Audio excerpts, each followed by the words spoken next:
안녕하세요. 베테랑 부동산 TV 김영조입니다. 오늘은 역전세 반환대출 규제 완화 시행에 대해서 알아보겠습니다. 국토교통부는 7월 26일자 보도자료를 통해서 역전세 반환대출 규제 완화를 시행한다고 발표를 했습니다.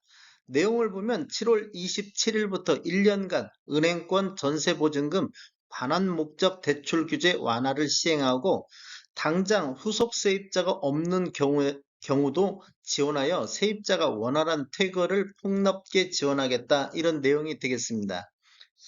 내용을 보면 역전세로 인해 기존 세입자가 전세금 반환에 어려움을 겪는 집주인이 전세금 반환 용도로 은행권에서, 인터넷 은행은 제외가 되고 은행권에서 대출을 이용해서 전세금 차액분, 기존 전세금에서 신규 전세금, 이런 차액분에 대한 전세 보증금 반환 목적 대출 규제가 7월 27일부터 1년간 24년도 7월 31일까지 한시적으로 완화 적용된다고 발표를 했습니다.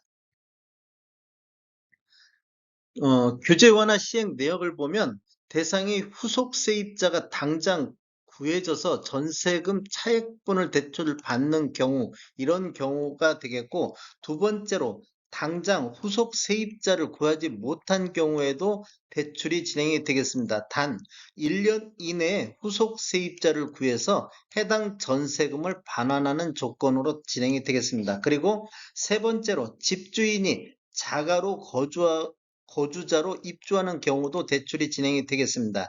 그런데 집주인은 대출 실행 후 1개월 내에 입주를 해야 되며 최소 2년 이상 실거주를 해야 되겠습니다. 이건 지속적으로 모니터링이 진행되겠습니다.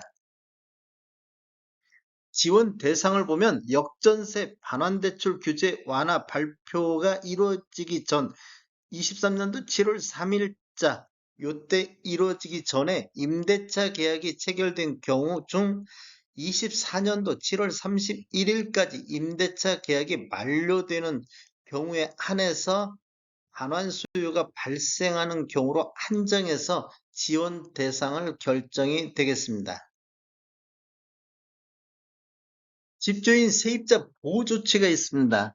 후속 세입자와 전세금 반환 보증 가입을 특약으로, 전세계약 쓸 때 전세금 반환 보증 가입을 특약으로 해야만이 임대차 계약 체결할 때 조건이 되겠습니다. 그리고 은행은 임대차 계약서 요 특약사항이 성실히 이행된다는 전제 하에 대출이 진행이 되며, 세 번째로 후속 세입자가 입주한 후에는 3개월 내에 전세금 반환 보증 가입 또는 보증료를 납입을 해야 되겠습니다.